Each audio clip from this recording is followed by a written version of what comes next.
Puma slash Batman here from Team DC, bringing another GB video. Pretty much what this video is going to be is like a beginner's guide of running GBs.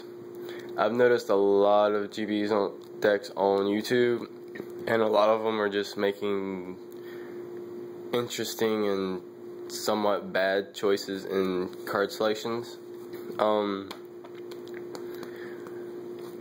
For example, GBs, they don't want to run a lot of monsters. They want most of their deck to be spells and traps. This runs about 16 monsters, but it's a 43 card deck. One of the reasons why is you don't want to, especially you don't want to draw these two. You have a lower chance of drawing your one-ofs, and these guys are definitely ones you don't want to draw. Another thing is the way they run, the whole tagging engine that they use is, you know, attack, tag out, bring out something. The whole idea of Gladiator Beast are to constantly grind out your opponent into a simplified game state and easily win from there. GBs work best at a mid to late game, so you're going to be playing longer games. Like, you attack, tag out, bring out Bestiary, pop one, you just +1 there. Grasp in the back with your cast, +1. Murmillo, +1. Readiari isn't a plus, but it's still a very good. Readiari is an even out, but it disrupts the graveyard, which can be good, really good against some decks like Insectors or something, and zombies, but nobody plays Infernities. I've been seeing a lot more play, and that's pretty much how the monsters work. Every monster becomes a floater, pretty much. But you need spells and traps to be able to actually help them get along with that, because most of them have a lot lower attack, and they pretty much rely on their extra deck. Whenever it comes to spells, you want something that you won't have to worry about their bottomless or something, which Lance comes in. Lance is really good, you know, keeps their bottomless.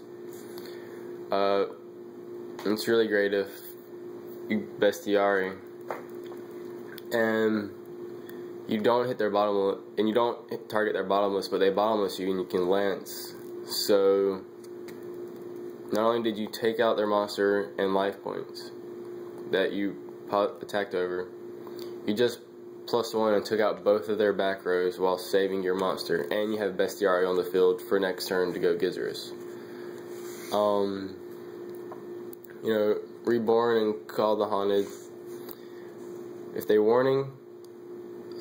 used up their warning that you don't want them to use up on your Gizzarus summon, you can Monster Reborn, Call the Haunt your monster back, attack, and tag out. Book of Moon. It's not a plus. It's actually a negative. But a very well timed Book of Moon can make that -1 worth it. Really, the only true -1 card worth it, in my opinion, to run in this deck.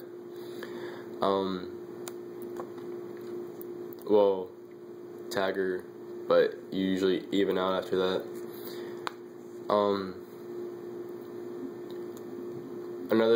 I'm going to have another video about rulings where Book of Moon comes into play, so watch out for my next video on that. Safe Zone. Most people only see this as a Waboku. Waboku is actually really bad. It only has one purpose. If they MST or Heavy Storm and you chain Waboku, they're not going to attack. You're not going to get a tag out, and you just wasted. And you just pretty much wasted a card that's not needed. But if they heavy storm with Safe Zone or MST, you can chain it, and if they have a face-up attack monster, you can target their monster and it destroys their monster, making Safe Zone a +1 in that situation. Safe Zone can of course act like a Waboku, but it can also act like a Lance as well. So it has various uses for this one card that at its best can plus, and at its worst is nothing. Because say they bottomless and you Safe Zone your monster, they MST your Safe Zone, that's a 0, because they just took 2 cards and you just took 2 cards. And chances are, if you brought out a monster that popped something, like got back a card or destroyed a card on your opponent's field, you actually plussed. So you took out 3 of their cards and they took out 2 of yours. Plays like this are why GBs can actually, like, if you know how to run GBs, you can do well. Most of the time they like 1-for-1 removal, like Deep Prison. So much better than running Waboku. Like, if they attack instead of Waboku, like say they attack with a Stardust or something, you Waboku, what are you gonna do? Pop the Stardust? No, it's just going to negate the monster and bring it out. I'd rather remove the threat and be able to attack directly next turn and start tagging out. So much better. Another thing with Lance is, besides protecting your monsters, you know, it also has a somewhat shrink effect that you can use against your opponent's monsters. They attack, you Lance their monster, you just even it out, you use one of your cards, took out one of theirs, and now you can tag out and plus. So, the best way to think of GBs, just think of them all as floaters. You can easily plus if you know what you're doing, get the game into a simplified game state and win from there. Yes, you'll be having longer games and matches, but that's how GBs work. So, rate, comment, subscribe.